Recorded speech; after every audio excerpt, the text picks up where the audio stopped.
São as atualizações. É que desde o princípio, cuando empezó la informática, hay una pelea entre la capacidad generativa de la ordenadora e a legislação. Boa tarde novamente. Então, vou fazer uma nova abertura, já que a gente iniciou a gravação.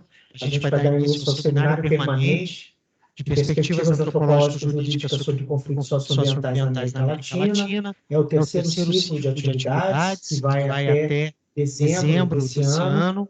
O tema da mesa redonda de hoje é perícia antropológica, interculturalidade e direitos humanos, novos horizontes para o licenciamento ambiental. Temos como convidados o professor Juan Jorge Faúndes, da Universidade Autônoma do Chile, pesquisador do AEP, do Instituto de Investigações em Direito, da UAC, o Dr. Rodrigo Paranhos Faleiro, que é pesquisador do AEP e servidor do ICMBio, e o professor Fernando Paiva Scarpa, que é professor da Universidade de Brasília e pesquisador do NEA. Para essa nossa primeira conversa, o meu nome é Christian Teófilo da Silva, eu sou professor aqui do Departamento de Estudos Latino-Americanos, coordenador da AEP e moderador da mesa, e com isso eu passo a palavra então ao professor Juan Jorge para a nossa fala de abertura, e como gostaria de esclarecer, é uma mesa aberta de diálogo de trabalho, de sincronização de agendas, aberto ao público, tá bem? Quero dar boas-vindas aí para a Ruth, que está nos assistindo, a Alejandra e o Luca, que pediu a palavra. Luca, se quiser falar, pode abrir o microfone, por favor, e falar com a gente. Desculpa interromper, né? As perguntas vão sendo... Não consigo entender, né? Agora, pode falar. O áudio... Estão me ouvindo? Estão me ouvindo? Ele está carregando. O áudio está duplicado, né?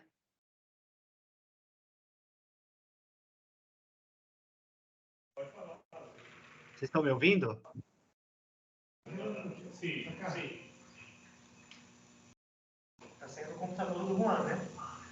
Sim. Pode falar.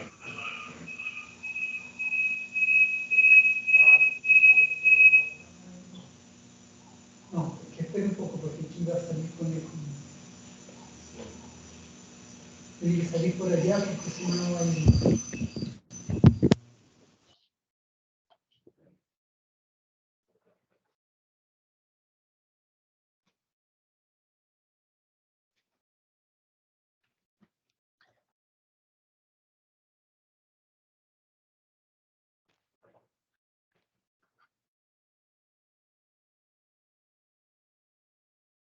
Ele não estava antes, acho que foi quando começou a gravar que ele duplicou. Foi algo assim.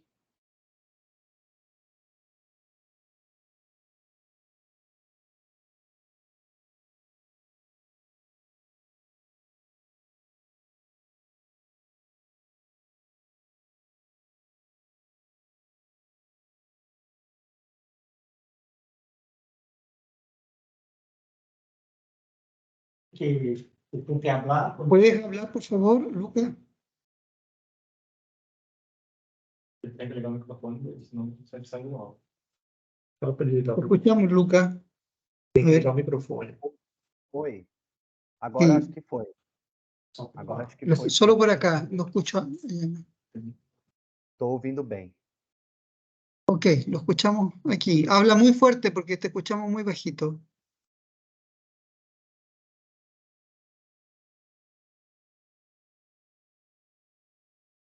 ¿El parlante de aquí no funciona? Estou tentando. Sim.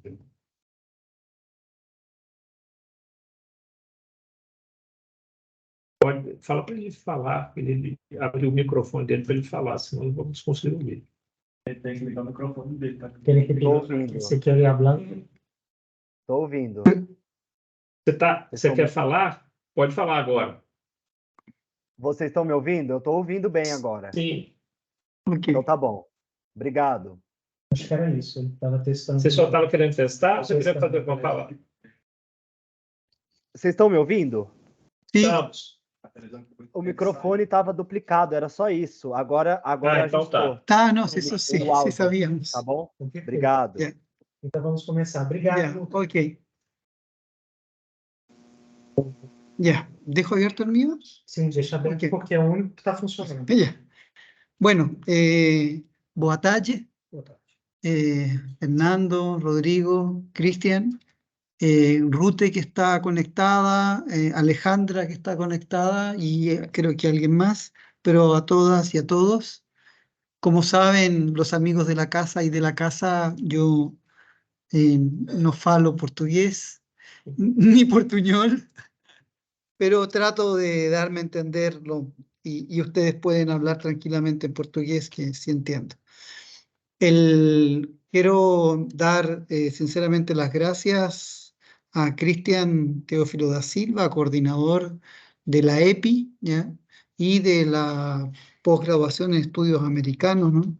En términos de que ha hecho lo posible, lo necesario y un poco más para que esta articulación que hemos venido llamando seminario permanente resulte. Podemos decir que se trata de un espacio, diríamos en otros ámbitos, boutique. Es un espacio no masivo, no por decisión nuestra, sino que por las respuestas, pero al mismo tiempo, sí que lo dejé ahí, al mismo tiempo de... Aqui no... Pronto. ¿Sí? Al mismo... O sea, o no, te va...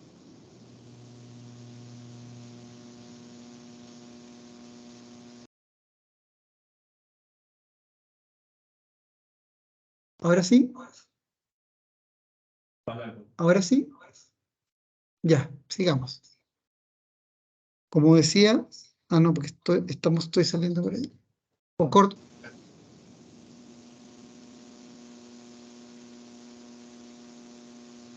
Ya. El micrófono arriba. Microfone do Teams. Sí. Es. No. Ahí. Ahora sí. No. Não. A Microsoft Entonces- é poderosa, passa o microfone para ele.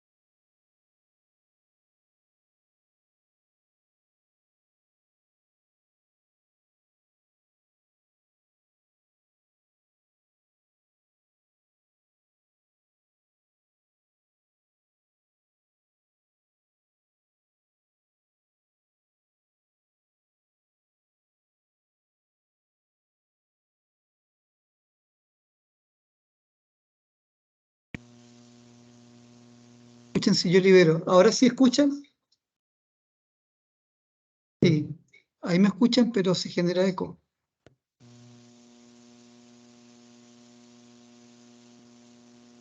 Eu acho que você desliga o seu microfone e fala. Cancela o microfone. Desligar o mío. Pergunta se as pessoas escutam. Ya. ¿Ahora sí escuchan? Ahora sí, ya, ok, volvamos. Como decía, es un espacio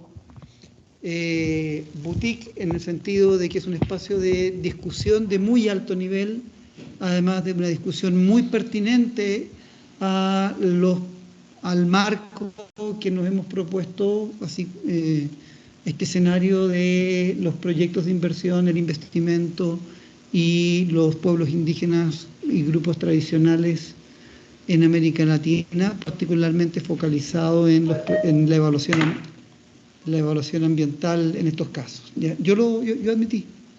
¿Ya? Así que reitero, como decía, las gracias a Cristian porque ha logrado que este espacio funcione en esos términos, y como mando ya la invitación de Cristian para el día de hoy, voy a explicar por qué me atrevo a decir que esto ha funcionado y ha andado, porque se está traduciendo en producción científica relevante. Hace más de un año ya, ¿no? Un año y medio aproximadamente, o sea, casi 2 años en que nos sentamos a conversar en 2021 con Cristian sobre la posibilidad en diciembre de 2021 de generar espacios de acercamiento entre la EPI y el Instituto de Investigación en Derecho de la Universidad Autónoma de Chile, al que yo suscribo, y un programa, que eso es otra de las noticias, un programa que en ese momento se planteaba más bien como una articulación de distintos proyectos de investigación e investigadores que convergen en torno a líneas de investigación mías que nos dimos llamar en Derechos Humanos e Interculturalidad, que se refleja en una web, ¿no?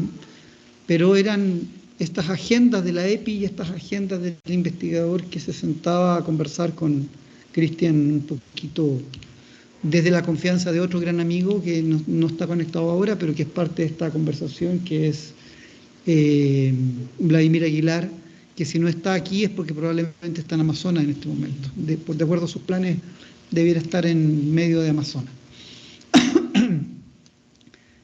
Fijamos una agenda, como decía, con este tema central, este escenario de la inversión, el licenciamiento y los pueblos indígenas, y nos propusimos generar por lo menos un espacio permanente de discusión donde fuéramos presentando nuestros temas de investigación o nuestros resultados de investigaciones que fuéramos produciendo, y todos los que estamos aquí en la mesa ya pasamos, ¿no?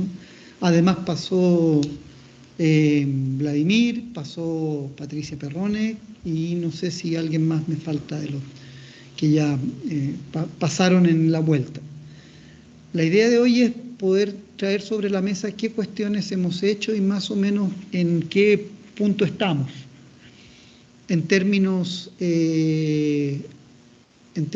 cuantitativos o en términos de producción formal, hoy podemos dar cuenta de un dossier de la revista, ayúdame con el nombre, Cristian, la revista Estudios y Pesquisas sobre las Américas. De Estudios y Pesquisas sobre las Américas, que reúne nuestros trabajos y la de otros colegas que han pasado. Cuando dije seminario permanente es este espacio en específico, pero además tuvimos 2 seminarios de talle mayor, con gente externa, entre comillas, uno aquí en la UNB y otro presencial con conexión híbrida, especialmente con Chile, y otro también presencial con conexión híbrida, especialmente con Brasil, pero también con Argentina, Venezuela, en Chile, donde tuvo la oportunidad de participar en persona Rodrigo.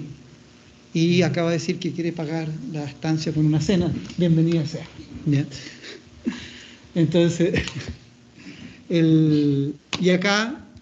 y acá estuve presencialmente yo en la representación chilena y tendré que hacer las cenas que correspondan también.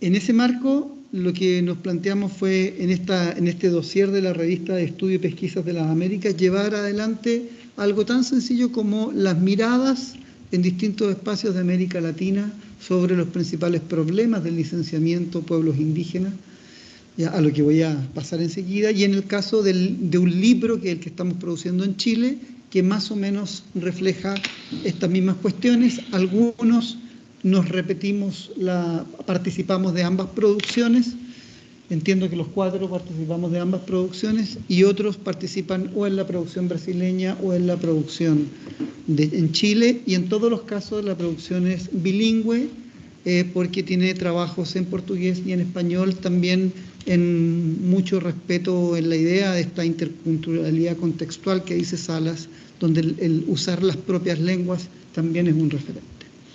Inclusive hay un trabajo que, si no llega para el dossier, espero que llegue para el libro de Gema, donde también interactúa con dirigentes indígenas y usa lengua mapuche. En ese contexto, esa es la producción que hemos logrado hasta aquí y además hemos de manera ya independiente incluso generado varios trabajos en nosotros asociados a estos temas.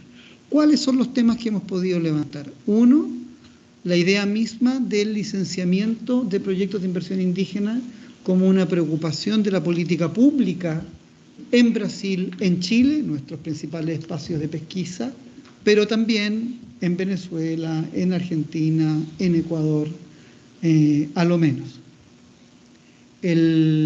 Una preocupación común en estos escenarios de licenciamiento ambiental comparado regional por lo que llamamos intangibles culturales, es decir, aquellos componentes propios de las formas de vida de los pueblos indígenas o tradicionales, de aquellos elementos de la cultura que son un componente relevante de los procesos de licenciamiento ambiental o evaluación ambiental, lo diríamos en español, particularmente en Chile, y que están presentes en las evaluaciones, pero no necesariamente son parte de un diseño ontológico de la evaluación ambiental y no necesariamente se cuentan con todas las herramientas para las características y la naturaleza misma del fenómeno. Creo que eso es una cuestión relevante.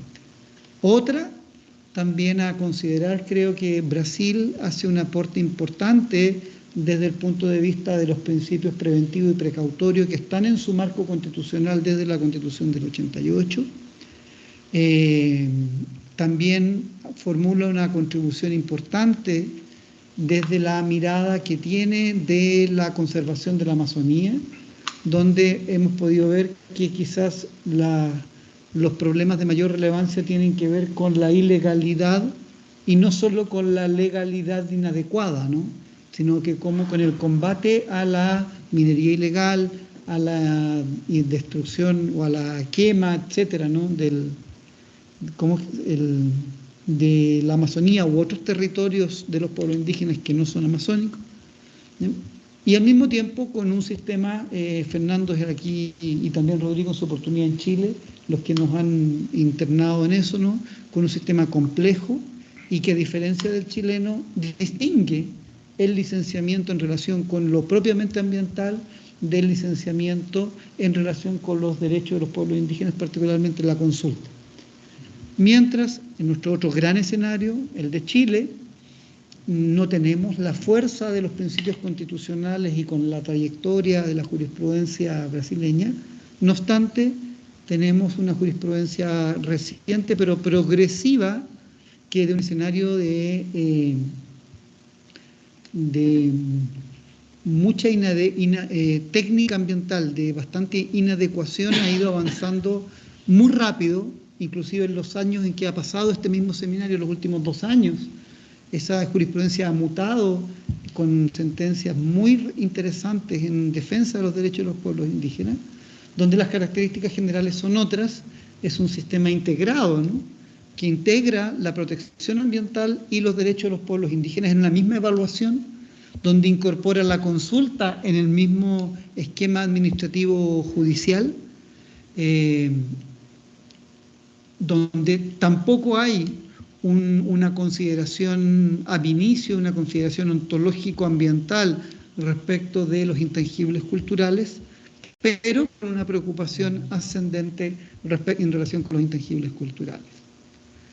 Y luego, 2 cuestiones que son las que motivaron mi última presentación y a la que quiero volver un poco el día de hoy, que tiene que ver con las herramientas que se cuentan en y cuando digo el caso chileno, digo el sistema, pero claramente no es un sistema, ni siquiera el judicial y el administrativo, porque si bien en un porcentaje mayor la evaluación ambiental la hace el sistema de evaluación ambiental o la nueva institucionalidad ambiental, que son una serie de órganos que funcionan en base a un mismo conjunto de normas, pero son un sistema. Hay un órgano administrativo que gestiona la evaluación ambiental, hay un órgano de fiscalización, el SEA es el Servicio Administrativo, un órgano de fiscalización, la Superintendencia del Medio Ambiente, y órganos judiciales con 3 tribunales ambientales y la Corte Suprema como Tribunal de Casación. Por eso es un sistema de evaluación.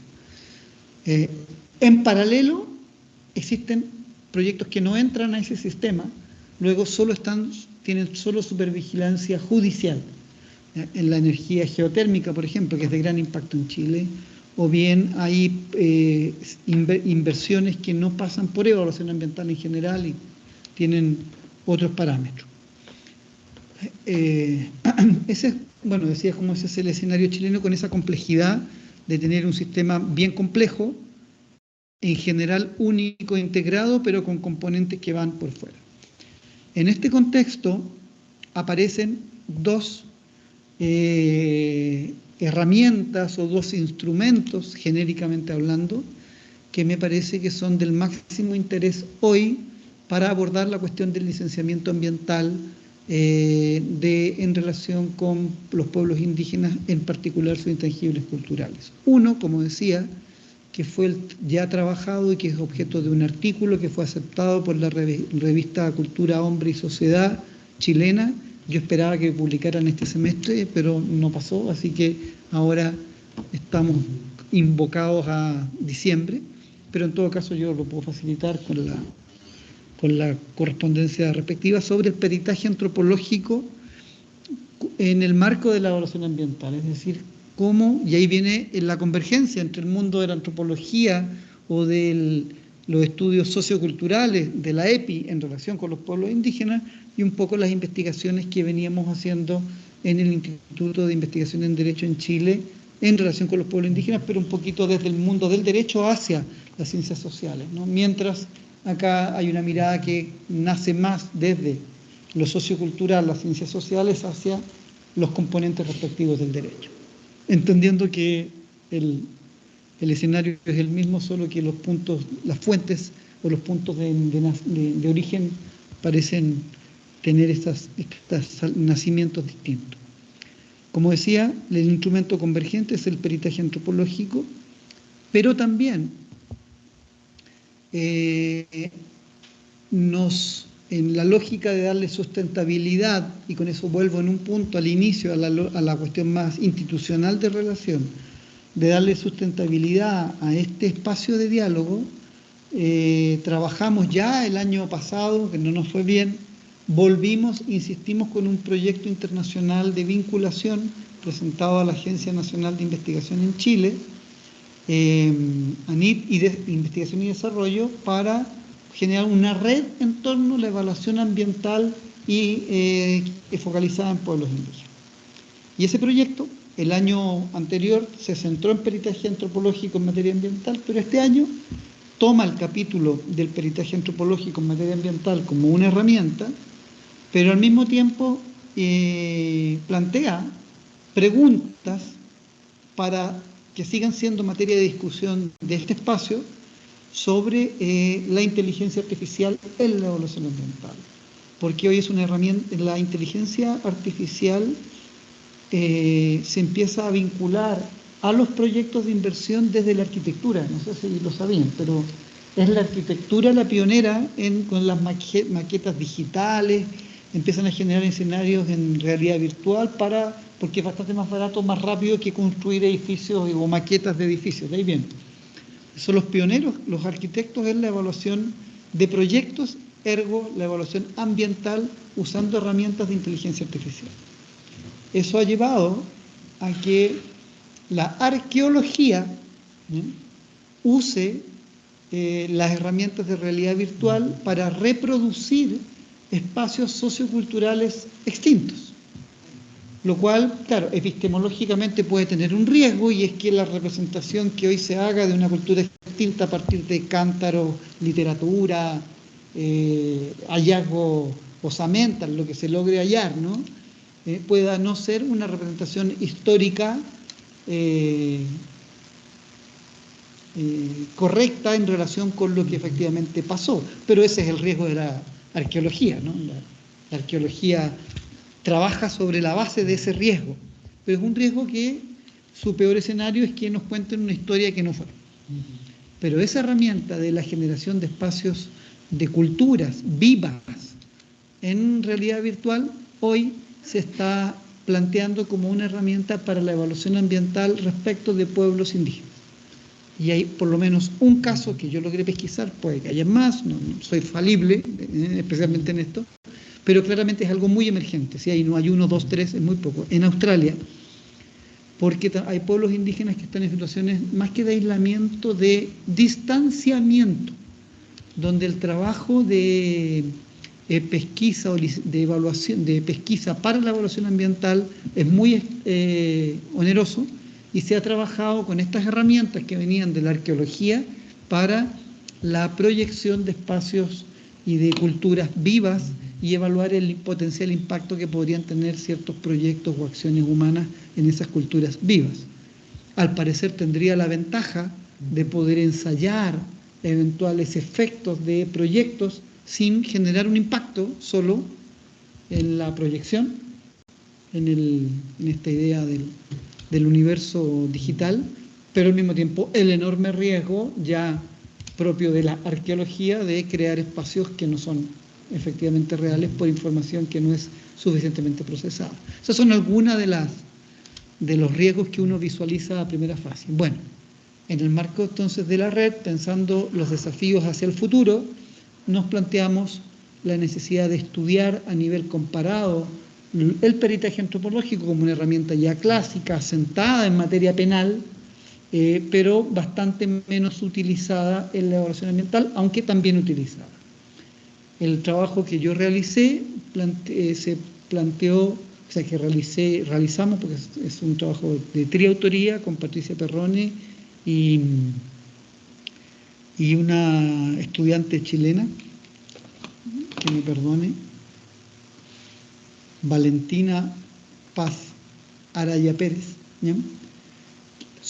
Sobre cómo la argumentación en las sentencias ambientales en Chile de los jueces incorpora la pericia antropológica, pero no es un estudio sobre la pericia, sino que es sobre la argumentación judicial, el uso que le da la argumentación judicial, cómo la argumentación judicial acepta, no acepta, e inclusive cómo se planteó, algo que ya es antropológico, la existencia de ciertos estándares mínimos para la pericia antropológica. La segunda etapa es un trabajo en desarrollo que estamos haciendo con Patricia Perrone, en el que invitamos a Cristian, que no ha aceptado aún, ¿ya? Para compararlo con la jurisprudencia del STF en materia de pericia antropológica. Porque hay varios casos, estos yo creo que ustedes los conocen bien, en que decisiones importantes, especial creo que con, no sé si el marco temporal u otras, sí, ¿ya? Del STF se pronunciaron sobre estándares antropológicos y sobre cómo solo se puede llegar a la demarcación a partir de la demarcación de territorios indígenas, mandato constitucional, que además tiene su propio problema hoy día en discusión en el STF, ¿no?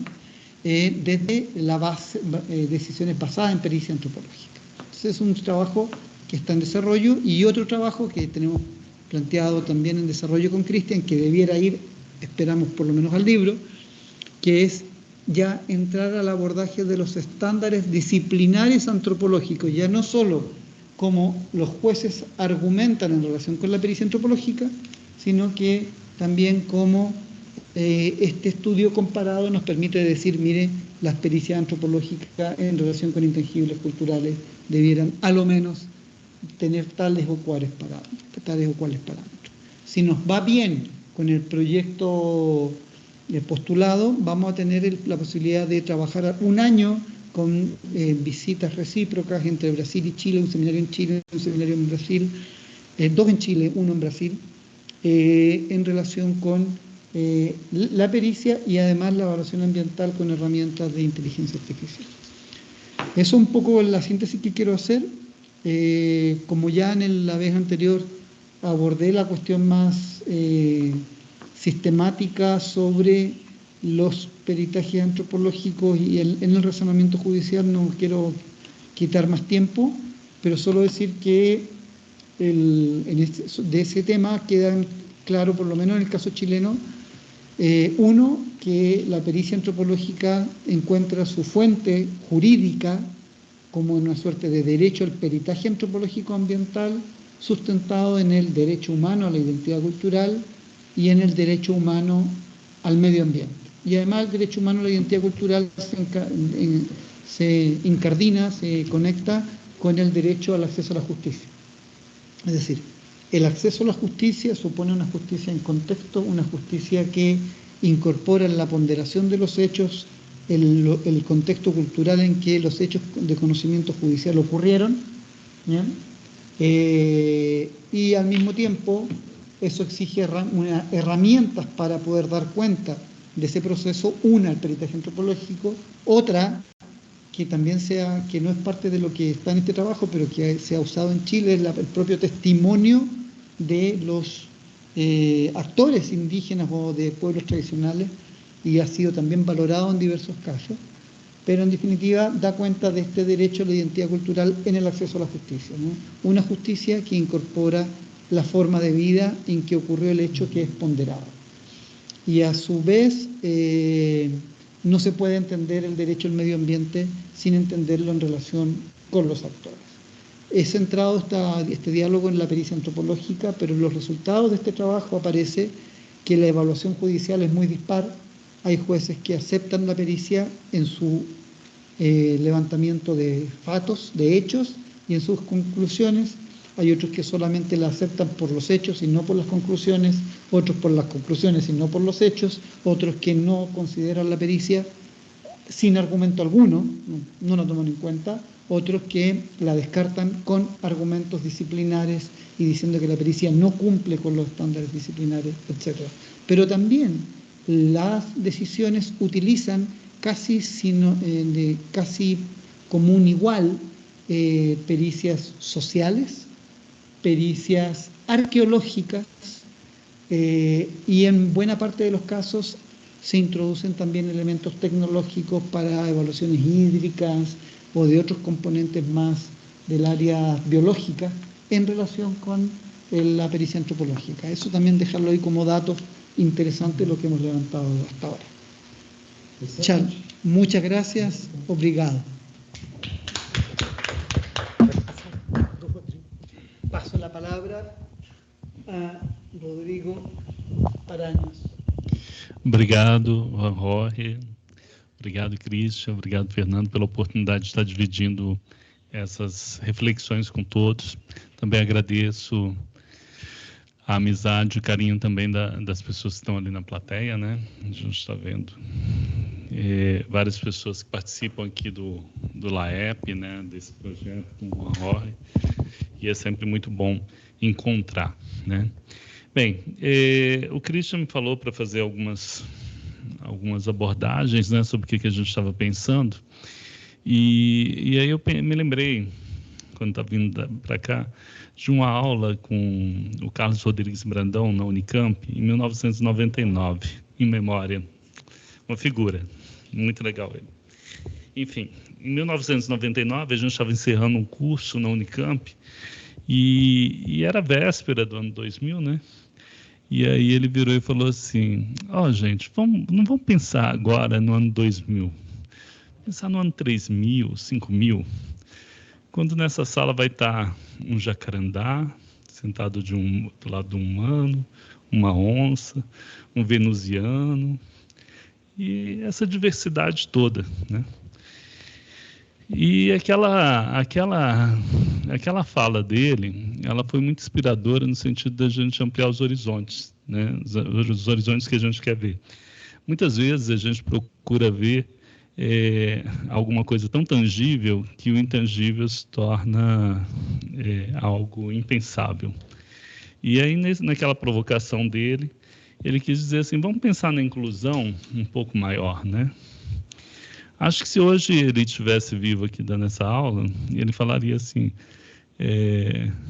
que a gente hoje em dia tem uma sala aqui, não no modelo chileno, né, mas no modelo brasileiro, com 50% das cadeiras alunos de escola pública, 20 negros, 5 indígenas e 25 escola particular, né? Então, a gente, ao invés de discutir uma inclusão no sentido social, interativo e tudo mais, a gente está sempre num debate legalista, né, de quantos vão entrar em números, né? E é essa problematização que eu queria trazer quando a gente está falando da questão dos avanços da questão do licenciamento, né? Ontem, a AGU se pronunciou sobre a forma como seria concedida ou não a licença pelo IBAMA para a foz do Rio Amazonas, né? A AGU, a Advocacia Geral da União, é o órgão do Estado, do Executivo, né, que advoga em favor do Executivo. E é provocado pelo Ministério das Minas e Energias, eles pronunciaram que não seria necessário aguardar a complementação de dados do sistema AAS, já que seriam outras informações que poderiam validar a possibilidade de conceder essa licença. Aí todo mundo pergunta assim, mas o que tem a foz do Rio Amazonas além de petróleo? E está ali o Rio Amazonas, né? Há alguns anos, e talvez o Fernando até saiba precisamente mais quando, tem sido levantada a importância da foz do Rio Amazônia na questão dos recifes de alta profundidade, né? Que foram encontrados recifes bastante fundos ali, e esses recifes eles surgiram há mais ou menos uns 6, 7 anos atrás, com uma possível salvação para os ecossistemas marinhos, né? Que eles são todos integrados por correntes, e com o aquecimento global, provavelmente todas aquelas barreiras de recifes da Austrália e tudo mais vão perecer, morrer. E essa seria um dos poucos bancos genéticos que a gente teria no mundo para repovoar num reequilíbrio planetário, né? E aí, mais essa anedota eu trago para a gente pensar assim, o que mudou, então, né? A gente está falando aí dos avanços do licenciamento ambiental no Brasil, e a gente está falando das perdas, né? Então, num retrato histórico, a gente tem aí 71, na Conferência de Direito do Homem em Estocolmo, quando o Brasil liderou um movimento contrário à discussão ambiental, por entender que ela era excludente, e adotou um discurso extremamente desenvolvimentista. 71, governo militar, 92, Rio 92, né, onde o Brasil adota a vanguarda de ser o primeiro signatário da Convenção da Diversidade Biológica, né, da CDB, que reconhece os direitos também das populações tradicionais, né? E aí, de repente, agora, como bem lembrou o Juan Jorge, a gente está em debate o marco temporal, a gente está com uma releitura pelo jurídico do licenciamento, e a gente também está com um projeto de lei para abrir mão de licenciar algumas obras, né, que são de interesse da nação, né? Então, isso tudo demonstra uma fragilidade em um campo que não necessariamente está presente nesse debate, mas ele é subjacente, que é justamente o campo dos valores. Em 71, a gente está em plena discussão, comunismo, socialismo, Guerra Fria, e os pobres, os hippies, que eram os únicos que inovavam com alguma proposta antiprodução sistemática e de larga escala, estavam sendo colocados para fora do debate porque usavam drogas e não usavam terno e gravata, né? Então, a gente tem uma discussão de valores que primou pela propriedade, seja do Estado ou da propriedade privada, pelo sistema de valores, pelo sistema de produção. Aí, em 92, você teve a queda do Muro de Berlim, você teve a redemocratização da América Latina. Então, é um momento de esperança.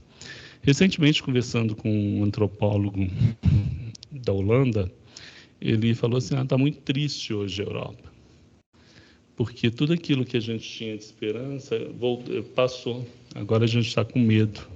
medo de uma guerra com a Rússia, o medo da polarização.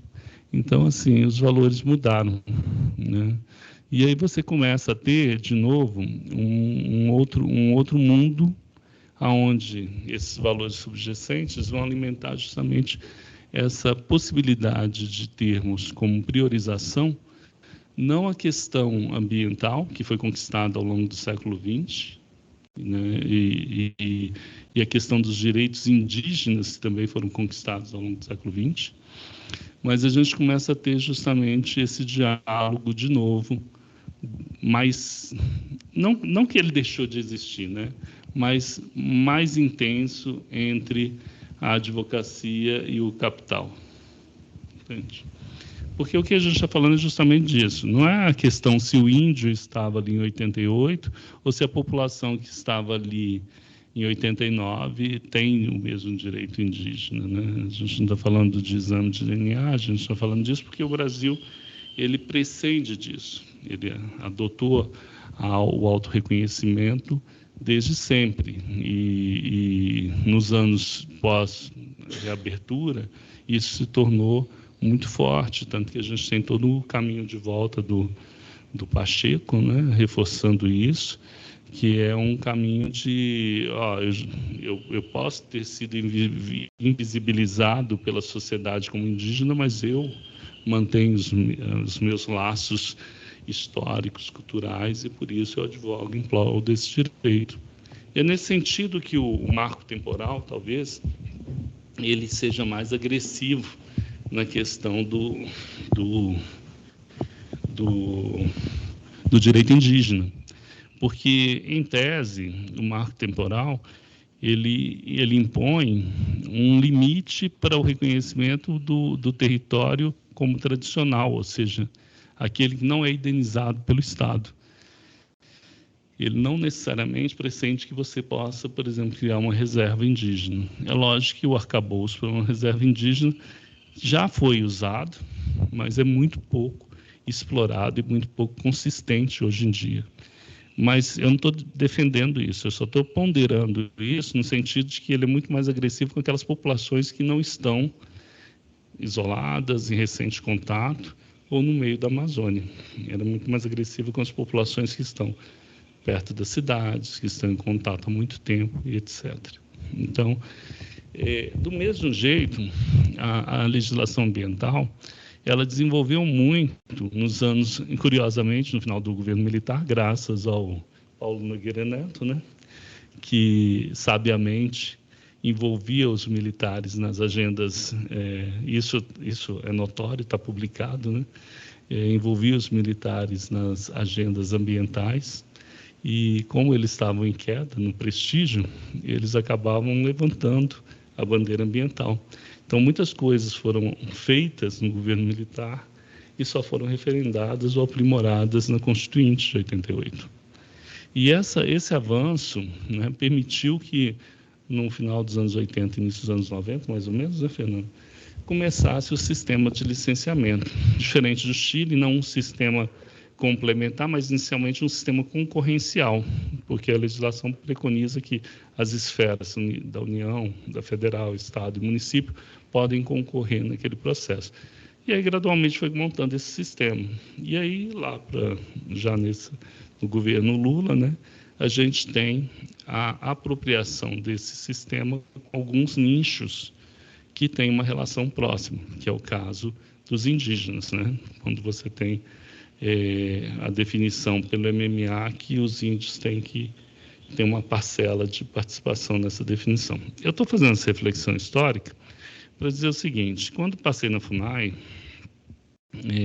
havia uma grande quantidade de processos sobre licenciamento ambiental que estavam aguardando uma possibilidade de consulta. E essa possibilidade de consulta ela passava por dois ditames. Quando é que os índios estão em condições? E outro, quando é que a gente, enquanto FUNAI, tem condições de viabilizar essa consulta, porque a gente, de certa forma, faz uma leitura prévia, porque aí Baseado na OIT, você tem livre, prévia e informado. Então, o informado tem que ser qualificado. E o qualificado para os índios passa por entre aspas, uma tutela do sentido técnico, que o técnico da FUNAI vai fazer uma apropriação, uma leitura mais técnica, né? Óbvio, daquele tema. E essa reflexão que a portaria traz para a FUNAI, ela empodera de tal forma que a maior parte das demandas que eu tinha na FUNAI eram sobre licenciamento. Né? Terra, tinham demandas com a colega, mas o que mais pipocava lá era sobre licenciamento. E aí, por que pipocava? Porque você está numa busca de infraestrutura de escoamento de bens. Você, de novo, está nesse discurso do capital. E aí, de repente, você tem um governo, o governo que mais estimulou a minha releitura marxista da sociedade foi o governo Bolsonaro, né?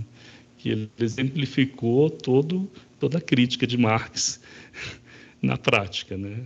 Então, me pareceu muito e nesse sentido, quando participei do evento com o Juan Roger no Santiago, eu estava muito impressionado com isso, muito marcado por isso. E agora a gente está no governo Lula, onde se tenta reescrever a história com bases mais democráticas, e a gente está, de novo, num debate. O intangível, como o Juan Roger falou, desde as nossas primeiras conversas, há mais de um ano, ele sempre foi incorporado na avaliação brasileira do licenciamento, porque os órgãos ambientais em si, eles não estão abertos a fazê-lo, mas eles repassam isso à FUNAI. E a FUNAI incorpora isso dentro do edital, né, dentro do termo de referência, para que nos estudos sejam contempladas essas análises. E elas não aparecem de forma nenhuma absurdas no processo do licenciamento, elas são bem acatadas.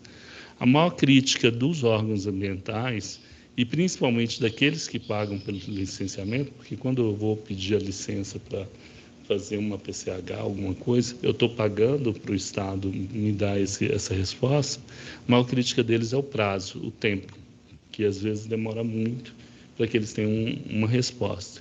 E investidor é aquela coisa, se eu coloco R$10 hoje, amanhã tem que ter 10,1 de resultado, né? Então, se eu levo 7 anos para ter 10 e aí daqui 7 anos eu estou com 7, então para ele isso é prejuízo e a gente está entrando então no diálogo de novo com o capital. E aí nesse sentido me lembra muito essa discussão quando eu falei de valores, porque por mais que o intangível ganhou valor e peso na sociedade, a gente está de volta e ela foi respaldada no sistema jurídico pela OIT, né, 169, muito embora a gente já foi muito mais participativo, assim, nos anos 70, no campo, eles eram muito mais participativos no sentido do extensionismo, dos movimentos eclesiásticos de base, as discussões, as tomadas de decisão, do que o que a OIT oferece para a gente. A OIT, ela na realidade chega muito atrasada, mas ela chega atrasada no momento que a gente já esqueceu o passado, né? No momento em que a gente foi incapaz de refletir aquilo. Então, nessa minha viagem, né, aí eu trago justamente o ponto que eu queria reforçar, né? A gente, nessa mudança de valores, me parece que a gente tem pecado pela perda da profundidade da análise. A gente tem falado da questão dos direitos, da inclusão, do empoderamento, mas a gente tem esvaziado um conteúdo mais reflexivo do ponto de vista da base. Então, por exemplo, eu não vou citar o caso, mas teve um processo que eu acompanhei, no qual haviam duas lideranças, né, de um povo indígena. E essas duas lideranças, elas falavam para todo mundo. Os índios estavam lá na base na aldeia mesmo, eles não vinham tanto para a cidade. Quem estava na cidade eram as lideranças, as famílias mais próximas e tal. E eles negociavam todos os recursos e custeavam, aí aquele texto da Venezuela que eu comentei contigo naquele dia, né? E custeavam o bem-estar. Naquele momento em que aquele bem-estar não acontecia na base e eles estavam ameaçados, eles mobilizavam todo o povo. Então, a gente, de uma forma muito semelhante, eu não estou criticando, cada um tem seu sistema de organização, né? Mas, assim, de uma forma muito semelhante, a gente tem trabalhado essa questão do intangível, essa questão do direito, no sentido da superficialidade. E esse é um ponto que me chama muita atenção. Porque, na medida em que a gente torna isso mais uma retórica do que uma base de dados, como você comentou, né?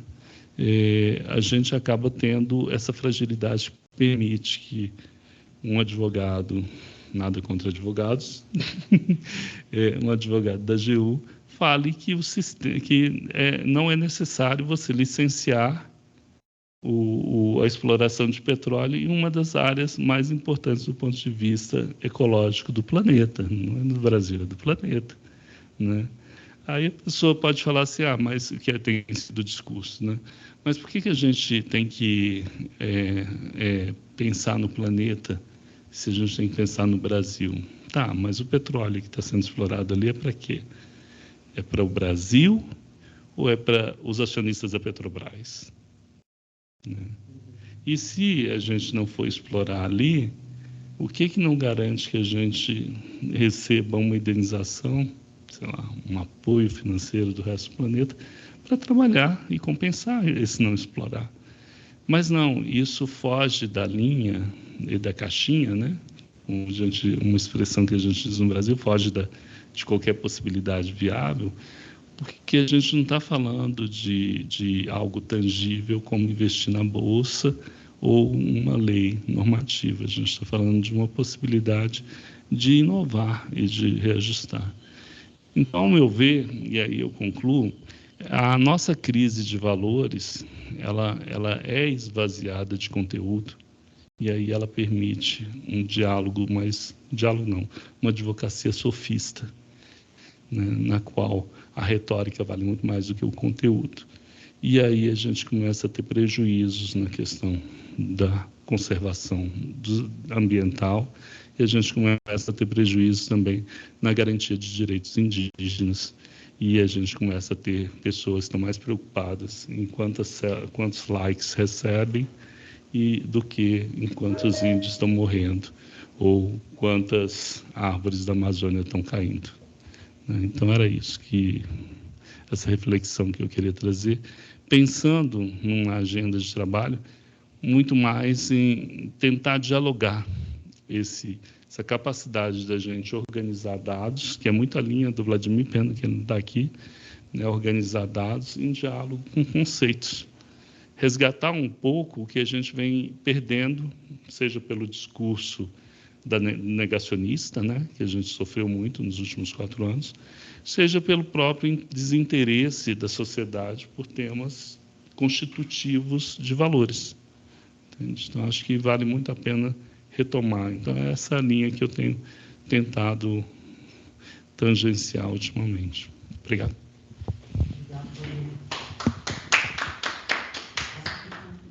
Mas vou passar o fio por aí. Só porque, senão... Bola.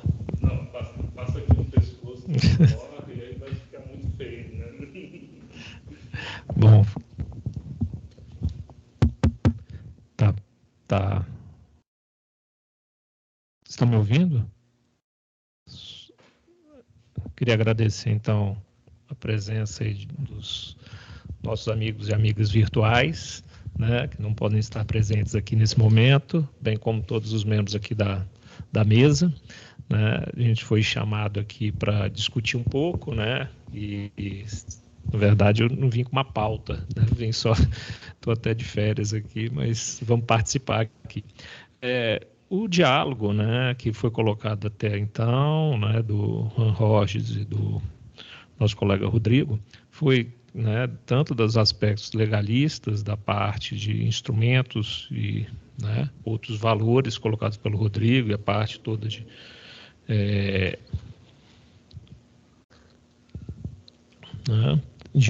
instrumentos que estão hoje em discussão no Brasil, né?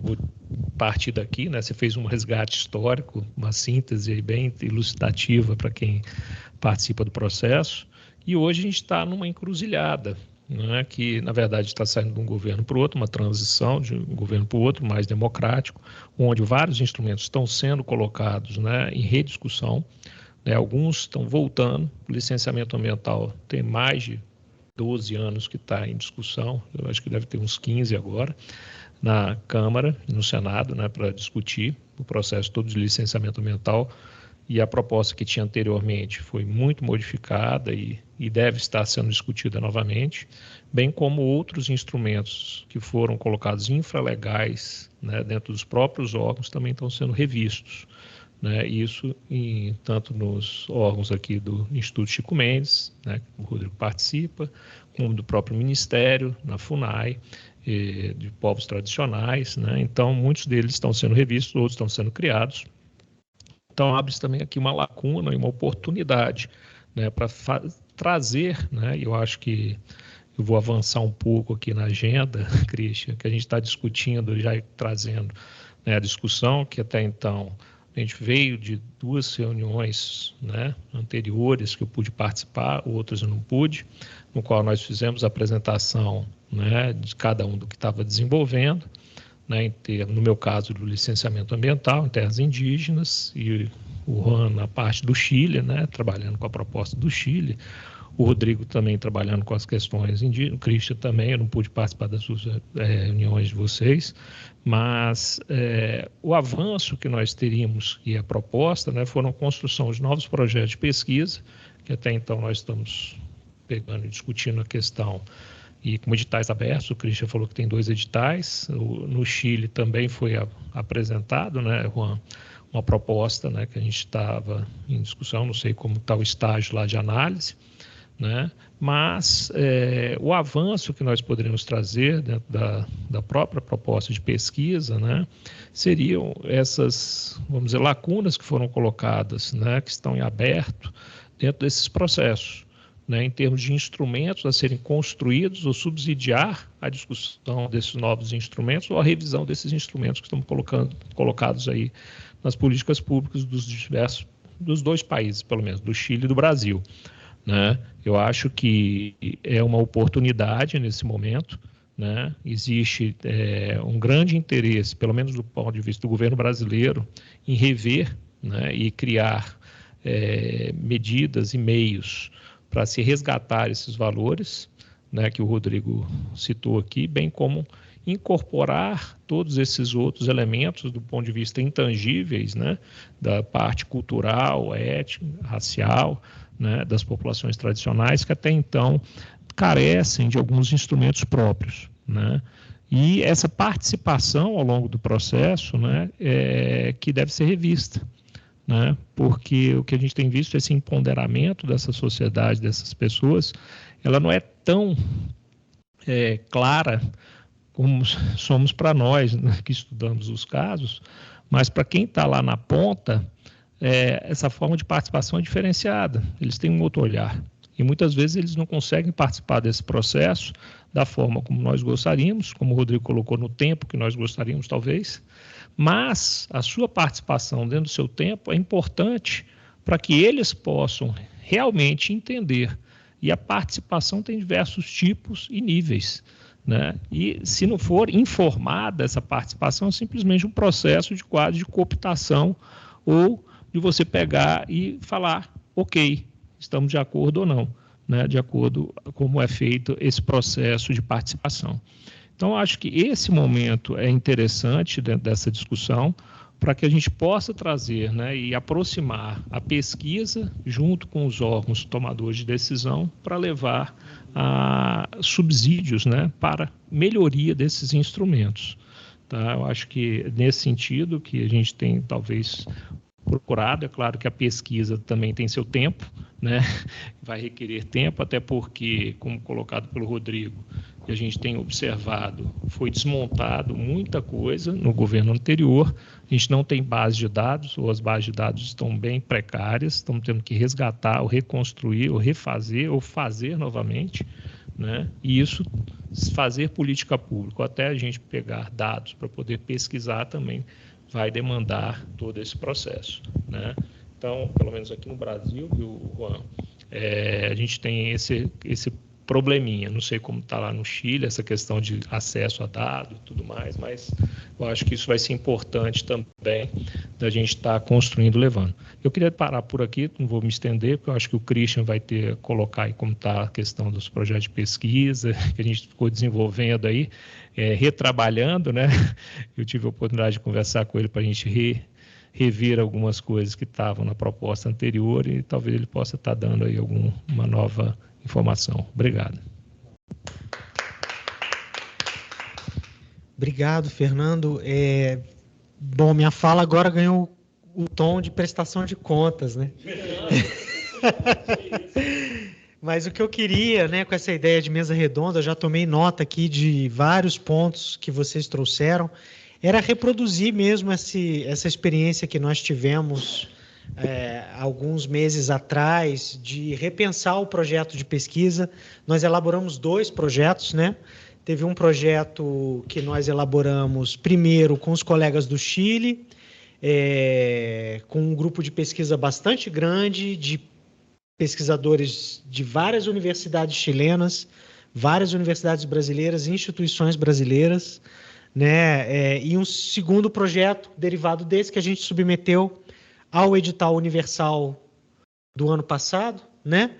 Não chega a ser universal, né? Era um edital, foi um específico para a área de ciências humanas e sociais, e infelizmente a gente não foi bem sucedido em conseguir o recurso de ambos, apesar das notas altas que os 2 projetos receberam, né? E à luz desses 2 projetos, a gente se reuniu, fizemos várias reflexões sobre o que poderíamos melhorá-los e tudo mais, e ficou no ar essa expectativa da gente, de fato, mexer nos textos para concorrer a novos projetos. Isso ainda não aconteceu como a gente gostaria. O pessoal do Chile, mais rápido, já se preparou para um novo edital, que eles, então, reelaboraram e fizeram. E nós aqui estávamos com o edital universal aberto, que eu acho que já encerrou o prazo, e agora tem um que deve estar encerrando, que é um projeto para grupos internacionais de pesquisa, do CNPq também. Mas eu não sei como é que está o nosso prazo para submeter a ele. De todo modo, alguns pontos que precisavam ser delineados, a gente acabou mencionando aqui, né, dizem respeito a esses 3 componentes que o Juan Jorge apresentou, né? Estudar de modo comparado a perícia antropológica em processo de licenciamento, comparar as jurisprudências dos diferentes países, né, e tentar discernir, esse seria o resultado final, padrões, standards internacionais, ou pelo menos que pudessem ser aplicados no âmbito dos direitos humanos. Então, o projeto aí ganhou uma possibilidade de ter uma contribuição efetiva para um conhecimento técnico, que é algo que a gente não tem ainda. Então, esse é um primeiro ponto. O segundo ponto que o Rodrigo traz, né, é, de fato, a gente tentar incluir no horizonte dos nossos projetos essa escuta das bases, né, que, de fato, a gente não previu. Ela estava indiretamente colocada nos estudos de caso, mas não como interlocutores diretos de pessoas que teriam algo a dizer sobre o processo de licenciamento ambiental, né? E Fernando nos atualizando sobre essa mudança de normativa que está em curso, o que coloca os nossos projetos numa perspectiva de trocar o pneu com o carro andando, né? Então, assim, a gente está sempre pensando retrospectivamente, né, as nossas contribuições, e a cena está mudando, né? Tornando talvez alguma das nossas contribuições um pouco caducas. Então, isso é um rápido resumo que eu faço da ópera, do que a gente falou até aqui e do que a gente vem trabalhando. dentro dessa outra agenda de número especial, colóquios, seminários e assim por diante, né? Mas o que eu queria trazer um pouco para vocês é o que eu estou estudando, né? Não só para fazer a minha contribuição para o livro que o Juan Jorge mencionou, mas o que eu estou estudando em termos de licenciamento ambiental, propriamente dito, que vocês sabem não é minha área, né? Eu me incluo no primeiro grupo dos 3 grupos de pesquisadores que eu estou identificando, pelo menos no campo da antropologia, sobre esse tema, né? O primeiro grupo é o grupo dos outsiders, né? Ou seja, os pesquisadores que se deparam com o tema do licenciamento ambiental como um tema incidente na sua experiência de campo, né? Então, pegando o meu próprio caso, eu trabalho com um povo indígena, avacanoeiro, sobreviventes de extermínio, que estão em uma área impactada por 2 hidrelétricas, né? Ambas tiveram seus estudos de avaliação ambiental feitos, ambas criaram programas indigenistas como formas de compensação, o que eu tenho traduzido quando o Juan Jorge fala em inversiones, né? Eu tenho traduzido basicamente como ações do programa de indigenismo empresarial, né? Então, a gente passa a estudar o tema do licenciamento ambiental como uma coisa incidente no nosso campo de pesquisa. É algo que é um componente da realidade. Está lá, é um aspecto que precisa ser mencionado, descrito, contextualizado em função das outras coisas que nos levaram ao campo em primeiro lugar. Então, eu não fui trabalhar com os avacanoeiros para pensar o programa indigenista empresarial de Furnas, né, e da Tractebel, né, a partir da represa de Serra da Mesa, mas isso se torna um fenômeno presente para a construção daquela realidade. O segundo tipo de pesquisador que eu tenho encontrado nas minhas leituras sobre o tema do licenciamento ambiental são os insiders críticos, né? Ou seja, são aqueles que fizeram algum tipo de trabalho técnico profissional no campo do licenciamento ambiental e resolveram tornar isso objeto de pesquisa, né? Graziela Almeida é um ótimo exemplo nesse sentido, mas não só ela, várias outras pessoas, Anila Montagne, né? Vários pesquisadores e pesquisadoras que tiveram essa oportunidade de participar de um processo, né? De elaborar um EIA-RIMA, né? Ou de atuar diretamente nisso, e resolvem partir dessa experiência para pensar o tema do licenciamento. E aí o licenciamento passa a ser trabalhado como um objeto de pesquisa e de um estudo de caso. Esse tipo de trabalho, normalmente, não se presta a fazer grandes generalizações, né? Eles vão falar daquele caso particular, assim como o primeiro grupo, né, que pensou o licenciamento como uma coisa incidente. Esse segundo grupo resolve enfatizar exclusivamente o processo de licenciamento, objetificar isso, e traz uma contribuição compreensiva para um caso específico, mas não permite grandes generalizações.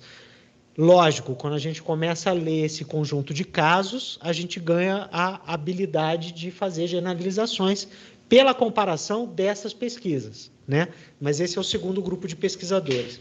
E o terceiro grupo, que é um grupo, de certa maneira, herdeiro desses 2 primeiros, que é o grupo de pesquisadores que, de fato, passam a tratar o licenciamento ambiental como um campo de investigação. Ele não é mais um objeto particular de uma cena de conflito socioambiental. Ele passa a ser um tema em si mesmo, né? Um tema que passa a ser investigado como elucidativo de um conjunto de outros fenômenos, tá? E é aí que eu comecei a me dedicar e me aprofundar um pouco mais, né, nesses pesquisadores que às vezes são outsiders, às vezes são insiders, mas via de regra são muito críticos do campo do licenciamento ambiental, são antropólogos e antropólogas em sua maioria, né, e que vão tratar o licenciamento ambiental como campo. E como campo, ainda eu noto uma dificuldade muito grande de teorização do que o licenciamento ambiental como campo, no sentido do Bourdieu, tem a nos ensinar sobre conflito socioambiental, sobre o procedimento administrativo, sobre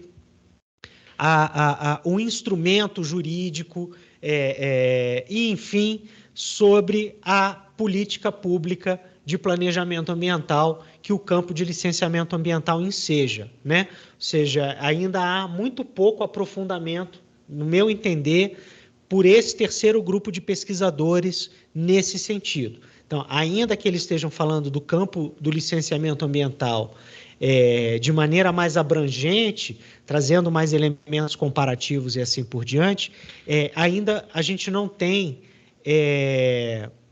uma contribuição, pelo que eu li até aqui, ainda não li muita coisa, tenho que admitir, mas o que eu tenho conseguido ler, ainda não eu vejo uma contribuição substantiva, seja para a teoria antropológica, seja para a teoria dos conflitos interétnicos e socioambientais, seja para uma teoria do Estado, ou para uma antropologia da política pública, ou algo que o valha. Ou seja, a gente cai naquela questão que o Rodrigo sabe bem, da etnografia como boas descrições, né? Mas não necessariamente muito analítica de um ponto de vista teórico, né? Ou seja, o que seria uma teoria do licenciamento ambiental está longe de aparecer e nem sequer foi anunciada, né? Então, isso é o que eu posso dizer como estado da arte até aqui.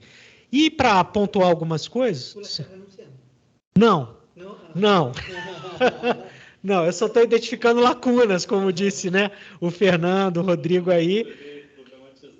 Eu estou problematizando porque eu acho que é uma ambição que a gente deveria, de certa maneira, contribuir. Não para ser uma teoria no sentido filosófico da palavra, mas, assim, uma possibilidade de problematização conceitual, teórica, metodológica desse campo, né?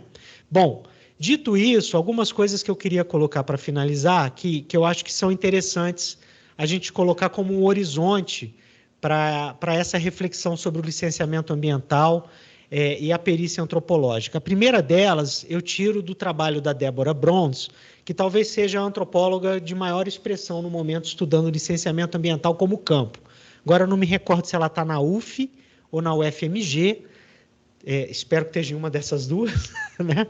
Mas a Débora fez a sua tese sobre o licenciamento ambiental. Ela tem, então, publicado uma série de artigos em decorrência disso, e uma das coisas que ela mais chama a atenção a partir desse campo é para o fenômeno das práticas empresariais, né? Ou seja, algo que o campo do licenciamento ambiental elucida etnograficamente é a incidência de como as empresas se comportam, né? Como elas atuam para fazer valer os seus interesses. Débora tem chamado a atenção para a contribuição do licenciamento ambiental para evidenciar os conflitos socioambientais, né? Ou seja, uma vez que você tem licenciamento, você tem reconhecimento de uma situação de conflito, o que muitas vezes estava velado sem o estudo do licenciamento, né? Ou seja, os empreendimentos avançavam, se instalavam, lucravam e você não tinha conhecimento dos conflitos que esse processo todo gerou. Até encontrei a R$10 nesse congresso que eu fui participar no Rio de Janeiro, de um livro, né, de uma etnógrafa que recupera o processo de instalação da represa de Sobradinho, né? É um processo muito antigo, né, que implicou a remoção de várias famílias, então ela faz uma etnografia disso, né? Então a gente tem poucos trabalhos que trazem à tona esses processos conflitivos que ocorreram em decorrência dos empreendimentos. Outra coisa que os processos de licenciamento ambiental, os estudos de licenciamento ambiental têm promovido, é a evidência de que, de fato, o licenciamento pende a favor das empresas, né? Ela não pende a favor das comunidades locais, ela não pende a favor da conservação ambiental, ela não pende a favor da sustentabilidade, ela pende a favor dos interesses do capital, né? E, nesse sentido, Débora Bronze identifica uma forte incidência do Banco Mundial na pauta da simplificação do processo de licenciamento que está em curso na Câmara e no Senado, né? Ou seja, por trás dos projetos de lei, ela identifica um estudo do Banco Mundial, basicamente dizendo aquilo que o Fernando disse no artigo dele, né? O componente indígena atrasa, né, o processo e traz prejuízo para os investidores. O Banco Mundial detecta exatamente isso, né? E pauta uma nova legislação simplificadora dos processos de licenciamento. Então, essas são uma das coisas que a Débora Brons traz para a gente. Outros antropólogos começam a trazer questões muito interessantes dentro dessa discussão. Um é o Rafael Costa e o outro é o Ronaldo Lobão e a Patrícia Moraes, né, que vão falar dos antropólogos falando dos antropólogos, seja como autoetnografia, seja como crítica do trabalho dos outros, dentro dos processos de licenciamento ambiental. Então, isso passa a ser uma frente de discussão que interessa muito particularmente ao Juan Jorge, que é em que medida você pode alcançar um padrão, um estándar de perícia antropológica em processos de licenciamento ambiental, atento aos princípios da interculturalidade e dos direitos humanos à identidade cultural e à defesa da natureza, né, dos direitos da natureza. E tanto o Rafael Costa como o Ronaldo Lobão e a Patrícia Moraes chamam a atenção para outro tipo de encruzilhada, Fernando, em que os antropólogos se metem. O Ronaldo Lobão e a Patrícia Moraes esquematizam isso de uma maneira muito interessante. Eles dizem que o antropólogo está situado no interior de 3 vértices, que são a sociedade, as empresas e a natureza, né? E você fica numa dificuldade de dizer em que lugar entre esses 3 vértices ele vai se posicionar. Então, ele fica oscilando ali dentro, e isso gera, como bem coloca o Rafael Costa, alguns dilemas para o exercício da antropologia muito duros para os antropólogos manejarem, né? Os antropólogos, via de regra, se percebem como possuindo muito pouco poder dentro dessa correlação de forças, seja junto à sociedade, seja junto às empresas.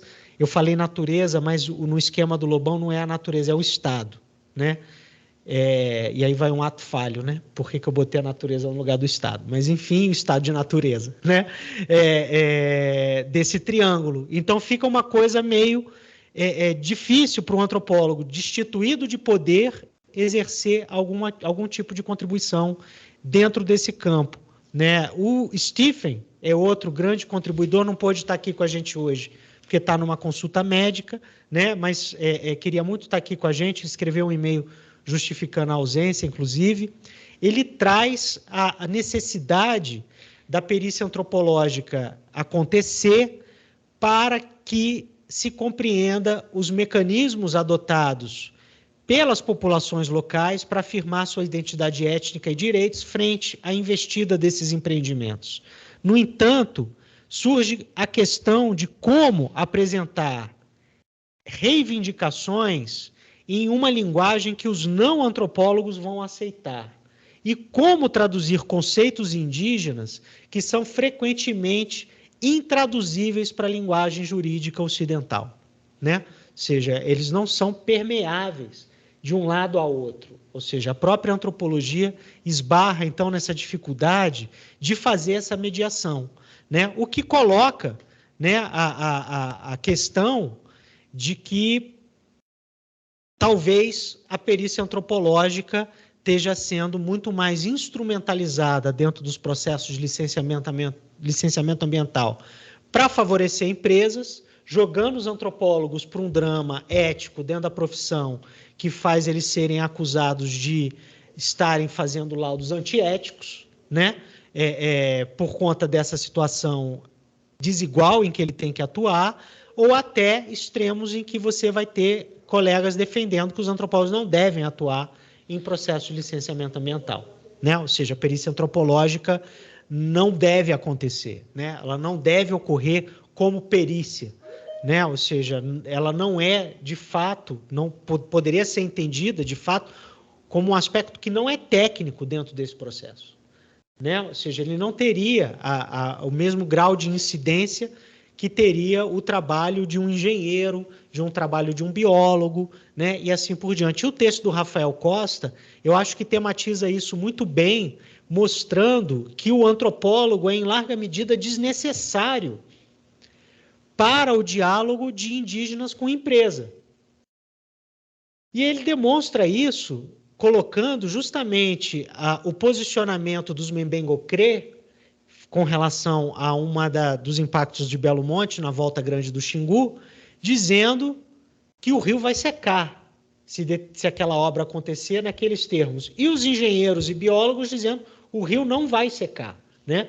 E os Mbengocré defendendo isso com base em um conhecimento empírico de longa duração de convivência com o rio, que é algo que os engenheiros e biólogos não tinham, né, como sustentar. Ou seja, de fato, os Mbengocré apresentando um tipo de conhecimento para fazer frente ao conhecimento técnico das empresas que prescindia da presença do antropólogo para traduzir, né, ou para mediar, ou para interpretar. Então, isso é um pouco das coisas que estão surgindo aqui dos levantamentos que eu fiz, que eu queria compartilhar com vocês e dizer que eu acho que tem muito pano para manga, né? Esses projetos que a gente está levantando e essas discussões que a gente está fazendo para poder fazer um projeto emplacar e a gente dar contribuições de fato substantivas para a área. É isso.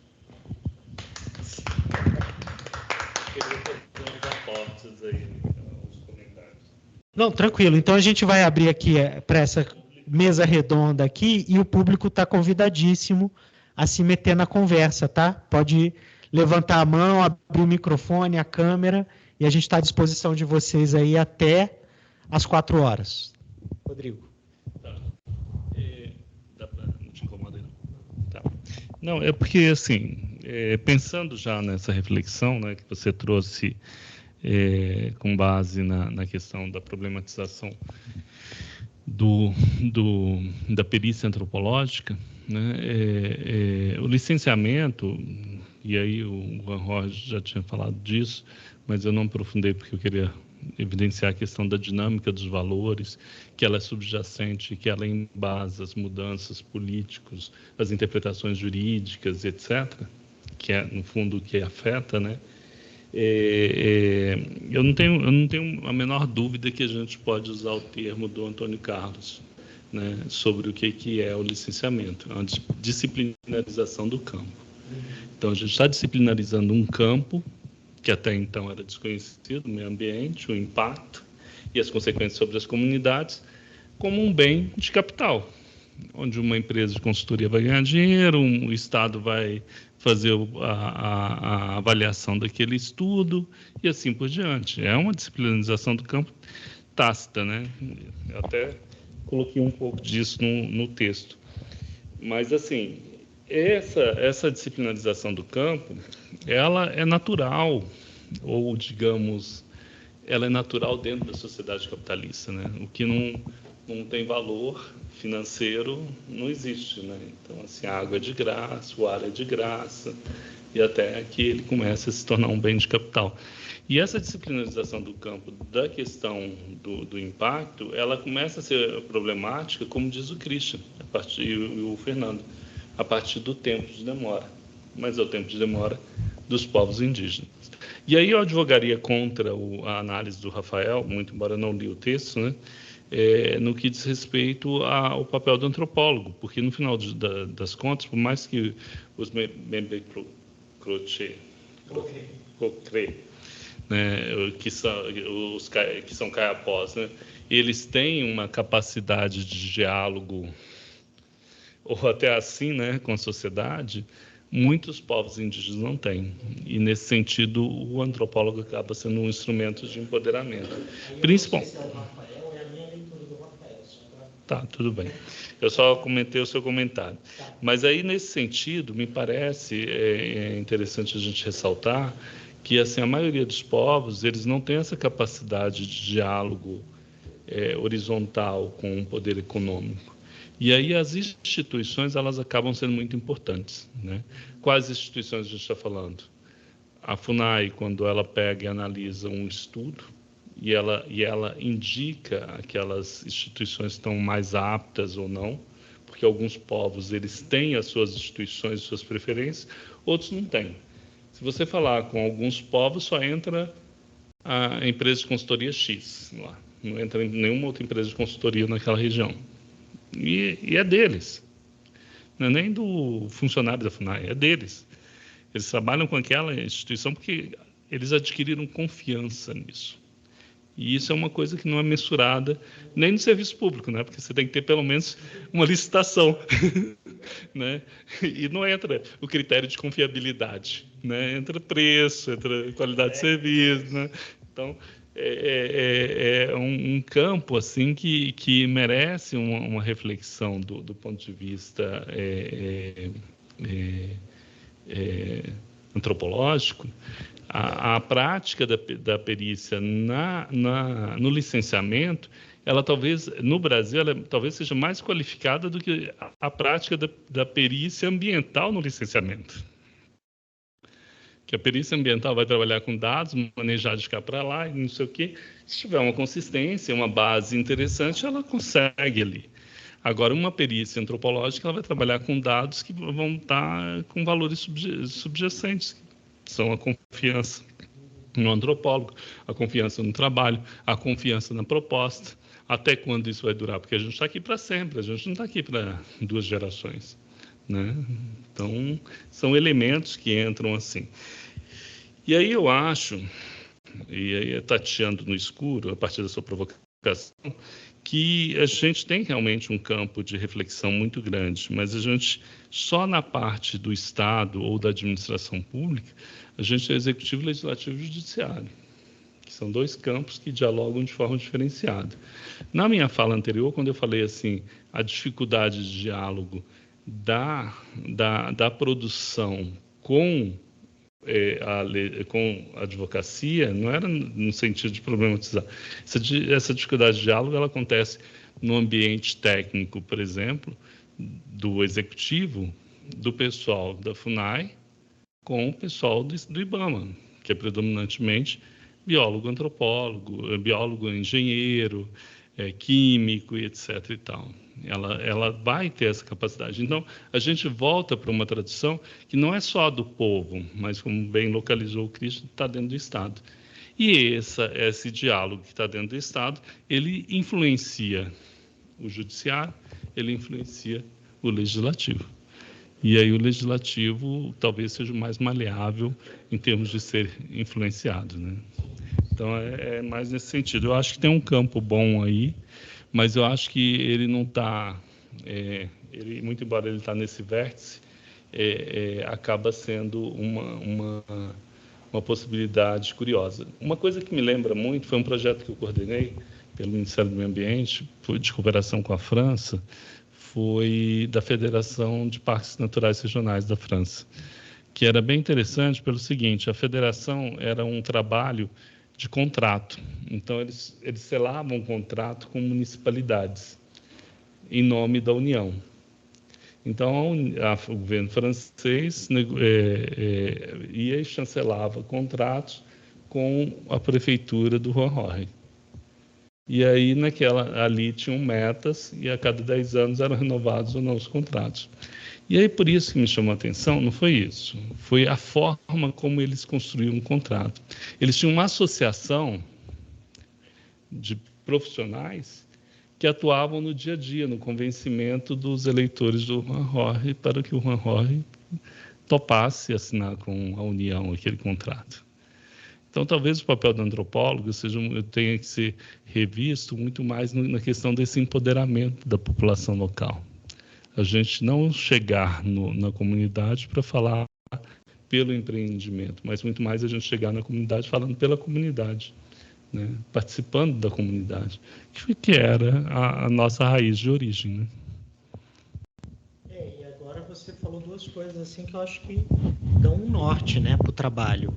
Quando você lembrou do campo do licenciamento, eu estava falando mais em termos de Bourdieu, né, como engendrando um capital simbólico próprio. Sim. E você trouxe essa ideia da disciplinarização E eu acho que está aí as duas ferramentas para fortalecer essas comunidades locais, né? Auxiliando elas a se posicionar dentro de... Mas é que essas palavras, né, elas chegam assim, muito prontas, né? Empoderar, participar, mas você fala assim, tá, mas empoderar como? Participar como? Para quê, né? É aquilo que eu tinha colocado, né? É um processo de participação informativo, de formação daquele povo, para ensinar como que é e tudo mais, e aprender com ele, né? Uma troca entre dos dois lados, né? Diálogo, né? Para que haja esse empoderamento, né? Porque, por ponto de vista deles, eles falam assim, que me interessa eu discutir uma hidrelétrica. Não tem razão nenhuma para o indígena, né? E para nós tem todo o interesse. Do ponto de vista deles, tem, alguém levantou lá, Luca. E do ponto de vista deles, nós temos que falar para eles isso. E nós temos que ouvir, como você colocou o seu caso, o que vai acontecer do ponto de vista, que a grande questão que a gente parte, que o conhecimento científico é só nosso. A partir do conhecimento tradicional não entra. E ele tem tanto valor ou mais, ou pelo menos igual, se a gente quiser, que o técnico que você aprendeu na escola, né, que é o intangível que você colocou. Então, esse processo é de mão dupla, né, e eles têm que ser, tem os dois pesos, são iguais. Tá? Eu acho que, eu não quero, vocês querem, Lucas, você quer falar? Luca, você está com a palavra. Oi. Olá, vocês estão me vendo? Não, né? Aí. Vendo ainda não, mas te ouvindo sim. Agora entrou seu vídeo, estamos vendo você também. Beleza. Primeiramente, boa tarde a todos. Eu sou estudante de graduação da UFMG. Atualmente componho o grupo de temática... Aproveita e me diz se a Débora está aí mesmo. A Débora Bronze, ela está aí, não? Não. Então, errei. Não é na UFMG. Não. Aqui, que é conhecida, é a Andrea, né? A Andrea Zuri é daí, tem razão. Isso. E aí eu tô no Gesta, né, que é o grupo da Andrea Zuri. Sou graduando em Geografia, não sou em Antropologia, mas estou nesse debate, né, minimamente, e ali dentro do Gesta. E eu queria fazer um relato rápido, só para fortalecer também a fala do Christian, porque, assim, eu estou na Geografia da UFMG, e a Geografia da UFMG tem também uma tradição teorética, quantitativa também, mas não é só isso. Assim, os meus colegas estão todos trabalhando para o campo de licenciamento. Meus colegas estão todos fazendo mapa para consultoria e tudo mais. Por que essa fala, né? Porque, assim, eu estou no departamento da geografia e o da antropologia com o... só uma coisa, eu não estou aqui em nome, né, do grupo. Eu estou aqui de forma individual. Não, tranquilo, claro, fica tranquilo. Mas é bom você falar isso porque fica registrado, né? Depois a gente posta ali o vídeo, então é bom você esclarecer. Eu estou aqui de forma individual, mas beleza. E ali, eu estou nesses dois polos e eu vejo como essa discussão humana, né, sobre o licenciamento, ela é muito própria, é uma coisa que está surgindo muito dentro da antropologia.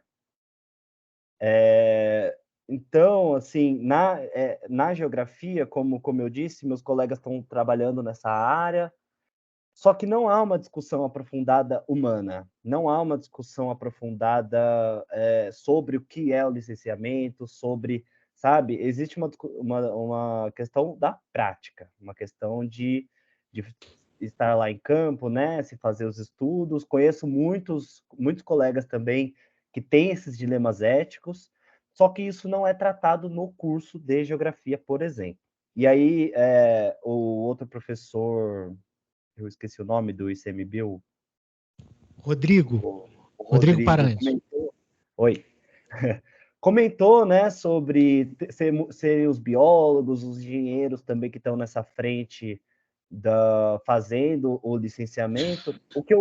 A minha percepção, por isso que é o meu relato, é que mesmo a antropologia, vocês falando que, né, precisa ter avanços, e com certeza ela está avançada nessa discussão.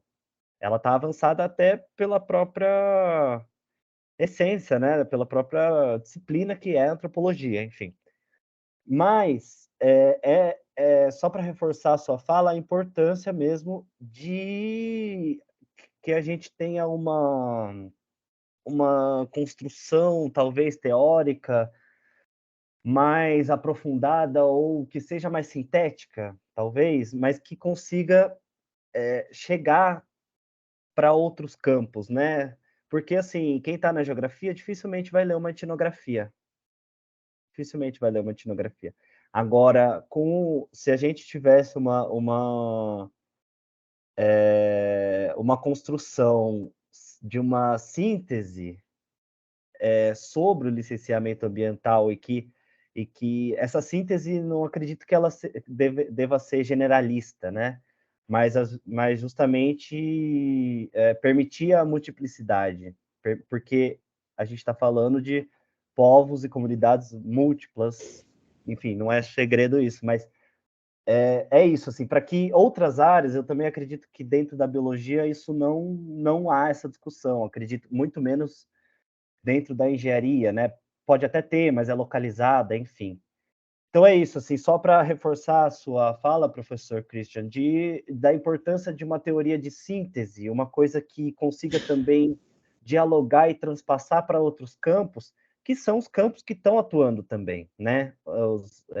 Até geólogo atua no licenciamento e tudo, mas essa é a importância, achei legal essa fala, e me deixa muito chocado que dentro da geografia, infelizmente, a gente está tão atrasado nessa discussão, e os profissionais estão lidando com isso e fazendo mapas, por exemplo, que está lidando diretamente com vidas, né?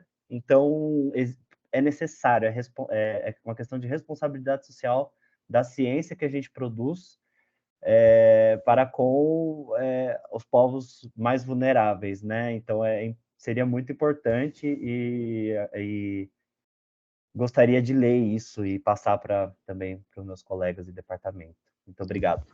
Não, a gente que agradece, muito legal, e para a gente coloca essa sinalização de tentar produzir um projeto e desenvolver uma pesquisa que desemboque numa contribuição plural para falar para a diversidade, né? Ou seja, a gente já está aqui numa dobradinha de antropologia e direito, que é um pouco a proposta do nosso seminário permanente, né? Ficar no interior dessas duas disciplinas, mas você está trazendo a lembrança, né, da gente conseguir abrir mais essa discussão para outras áreas que fazem parte desse campo, como as outras engenharias, a própria geografia, né? Então, eu acho que fica aí para a gente sinalizado também os nossos próximos encontros, a gente ir também trazendo esses colegas dessas áreas que já estejam fazendo essa reflexão ou que tenham essa sensibilidade para conversar aqui com a gente, né? Eu não tive como falar hoje, mas fica aqui a recomendação, se vocês ainda não leram, né, do texto da Carla Duarte, da Ana Paula Dibo e do Luiz Henrique Sanches, de 2017, na revista Ambiente e Sociedade. O título do artigo deles é O que diz a pesquisa acadêmica sobre avaliação de impacto e licenciamento ambiental no Brasil. Então, é um desses artigos que tenta fazer um estado da arte, né? Tenta compilar o que está sendo feito dentro desse campo. Eu não incorporei, porque eu só li a primeira página até agora, né? Mas estou colocando aqui para vocês, para ver que esse esforço de fazer uma visão de síntese já está acontecendo nos últimos anos, tá? Então, pelo menos nos últimos 10 anos, vamos pensar que o campo de disciplinarização dos conflitos socioambientais via licenciamento surgiu há 40 anos. Então, você já tem aí nos últimos 10 anos uma primeira reflexão de conjunto, né? Então, eu me deparei com esse texto que já começa sinalizando, eu acho de maneira bem certeira, os dois grandes discursos que se organizaram a partir dessa disciplinarização, que é o discurso dos que dizem que o processo é lento né? E causa prejuízo econômico para o desenvolvimento do país, e o discurso daqueles que dizem o licenciamento é permissivo, né? O licenciamento traz prejuízo real para a vida das pessoas e tal. Então, é um dilema que está colocado. Esses autores, quando começam a mapear o campo, eles soltam de cara esses dois grandes blocos, né, de conflito que estão surgindo aí. Então, eu acho que é muito bem-vindo, né, a gente trazer esse horizonte de outras áreas para a gente complexificar aí a nossa imaginação para poder teorizar essas questões. O Juan Jorge pediu a palavra, a gente passa para... Não, eu estou controlando tudo. Sobre la última intervención de Luca, solo como reflexión y contribución, precisamente antes de entrar en el licenciamiento ambiental mismo, nos propusimos hacer una lectura del derecho a la identidad cultural plural, epistemológica y disciplinariamente. Cuando digo disciplinario me refiero a ciencias, ¿no?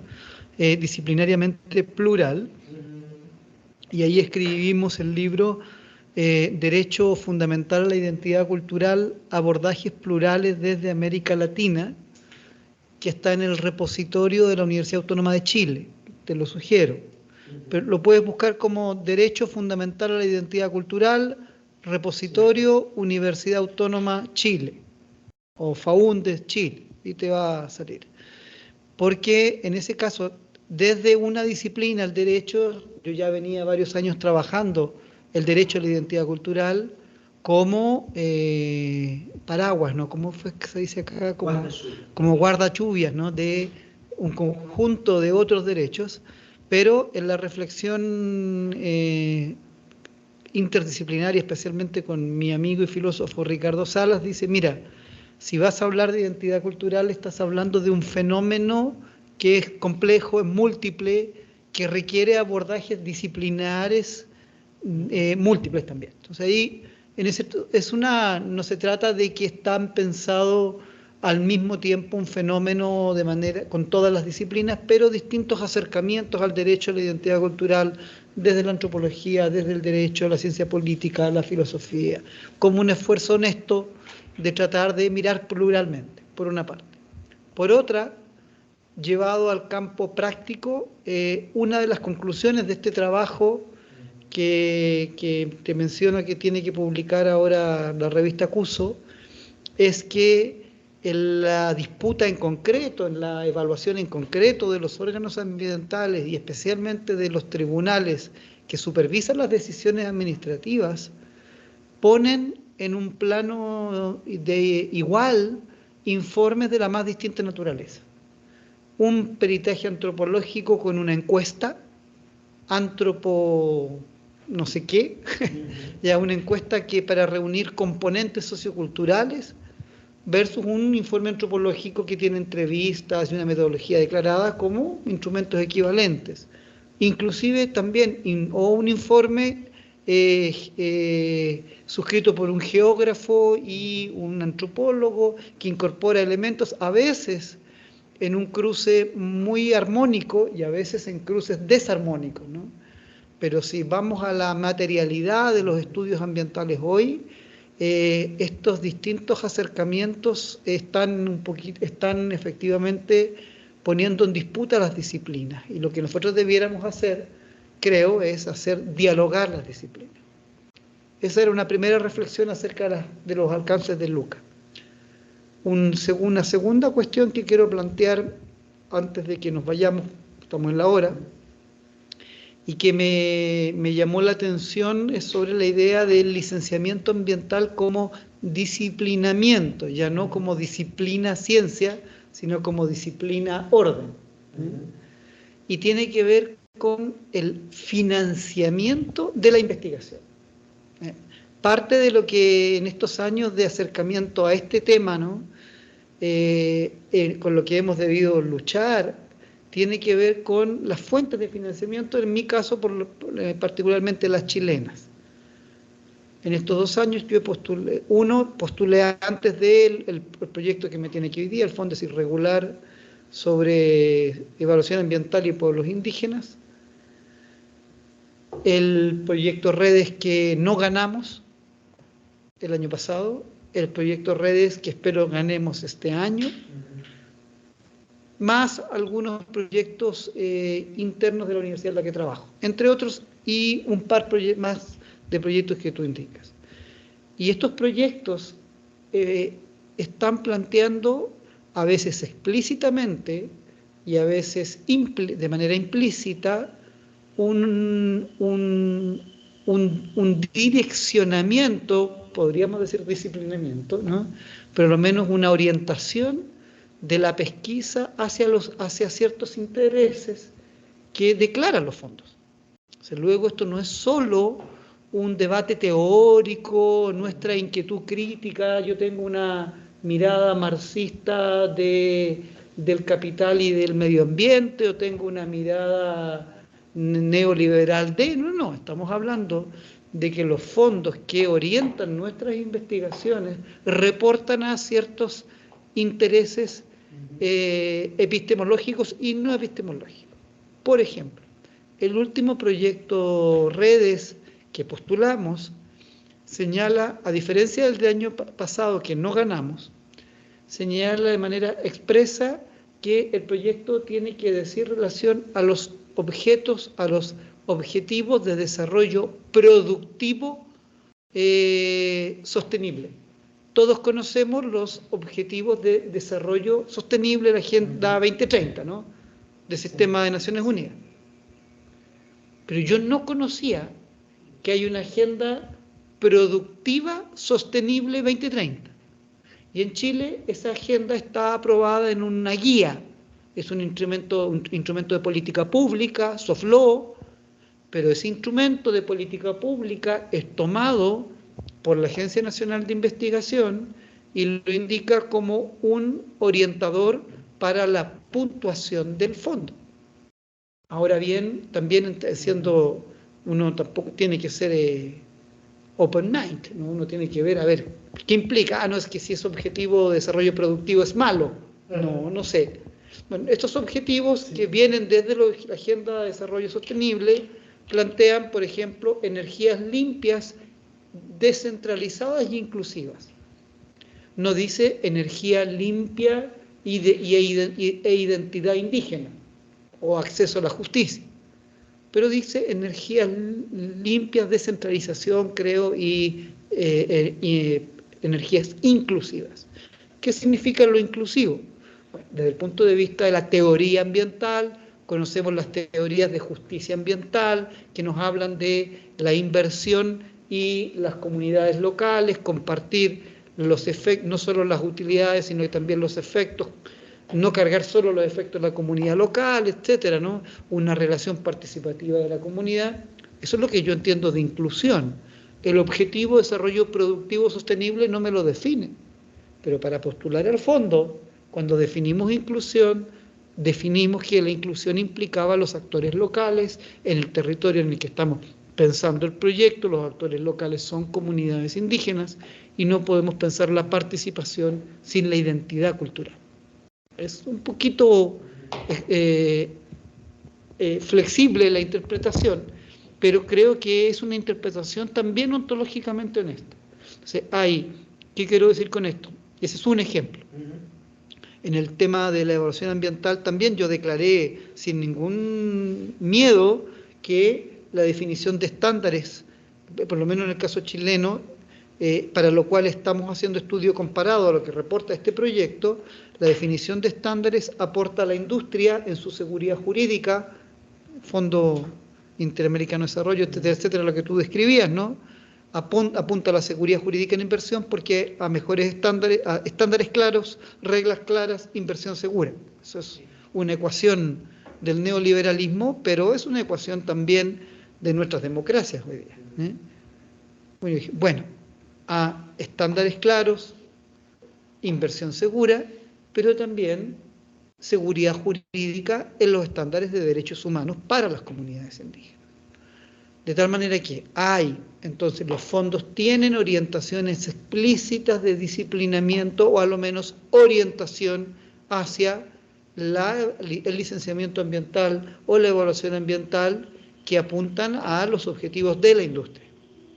Pero una ciencia crítica, nuestro trabajo, que debe lidiar con los fondos que están encaminados, disciplinados en esa dirección, no necesariamente tiene que pasar a ser acrítica para lograr conciliar los requisitos del fondo y además lograr una investigación que entregue resultados que nos favorezcan a estos intereses como a los de una ciencia crítica.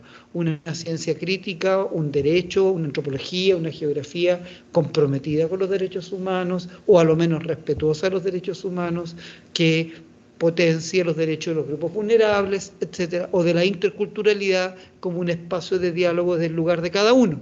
Distintos enfoques que compartimos, ¿no?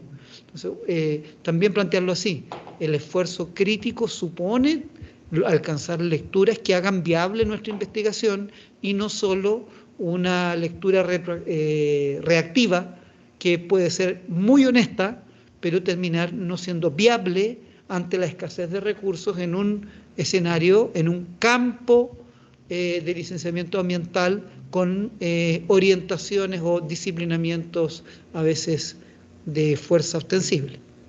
Y solo cierro, porque ya nos tenemos que ir, diciendo que nuestro grupo de derechos humanos e interculturalidad hoy día formalizado, o sea, hoy día reflejado en esta página web, donde varios de nosotros estamos ahí, va a entrar en una fase de normalización y formalización en la Universidad Autónoma para tener su número, su registro oficial. Así que eso, para los que somos parte de esta discusión, los presentes y los ausentes, es una muy buena noticia. Y de manera pronta van a empezar a recibir algunos requerimientos, básicamente que firmen una cartita que diga sí, estoy de acuerdo a ser parte del grupo y ya. Muito obrigado. Obrigado, Rodrigo. O Juan Jorge está muito preso às 2 horas de evento e peço desculpas por ultrapassar. Lo digo por mí porque yo me quiero limitar, pero no tengo ningún apuro, puedes seguir hablando. Tranquilo. Então, vamos lá. Eu queria falar 2 coisas só. Antes, vou falar mais uma coisa em respeito ao Luca. Antes de ir para a antropologia, eu passei pela geografia 2 anos, tá?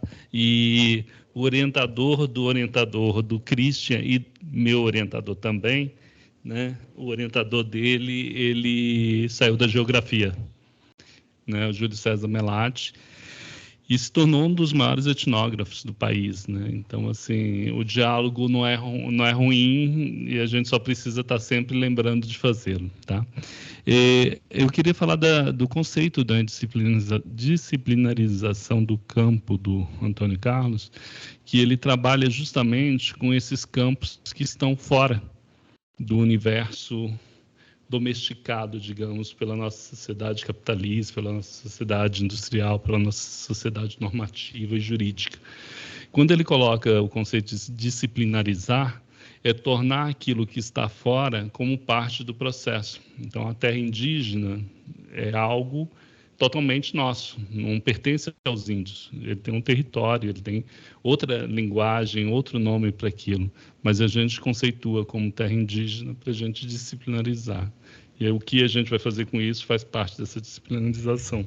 Então, só para a gente ter uma linguagem clara de quando a gente está falando de impacto, da disciplinarização, que o licenciamento é uma disciplinarização do impacto, a gente está remetendo, aí eu faço uma pequena alusão disso no texto que estou terminando, a questão do... E aí volto para a minha questão de mudança de valores, né? Porque toda essa discussão de impacto, ela tem uma raiz internacional interessante quando a gente fala da barragem no Sudão, né? A barragem do Nilo no Sudão, financiada pelo BIRT, né, o Banco Mundial, ela inverteu, ela impactou o regime de cheias do Nilo no Cairo, gerando uma grande fome da população em grande empobrecimento. Em função disso, nos anos 60, as organizações como Unesco, Unicef, etc., falaram assim, o Banco Mundial, não está legal isso. Entendeu? Você esculhambou com a vida do povo do Cairo, né? Você provocou miséria, provocou isso, tal.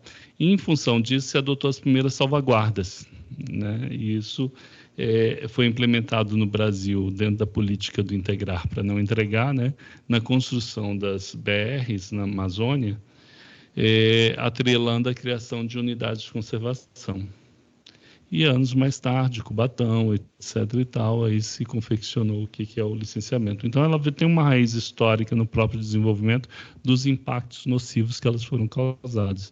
E aí você remete ao que o Christian está falando, né? Nos anos 60, puxaram a orelha, ele acatou isso e condicionou todos os que recebiam financiamento do Banco Mundial a adotarem políticas ambientais. E agora ele está diminuindo isso para beneficiar o capital. É um campo disciplinarizado conforme os valores que norteiam a nossa sociedade, né? Acho que é isso, pessoal. Não sei, Ruth, Luca, obrigado. A gente vai encerrando por aqui. Muito obrigado pela presença de vocês. Depois a gente vai disponibilizar lá no canal do programa de pós-graduação em Estudos Comparados sobre as Américas. E em breve vamos ter outras atividades do nosso seminário permanente. A gente divulga pelos canais que vocês devem ter encontrado esse seminário aqui. Um abraço para todos, prazer conhecê-lo, Luca. Tchau, tchau, pessoal. Agradeço também a Alejandra, a Alba e Lorena. A Alba que faz tempo que eu não vejo. Saiu, já estão saindo.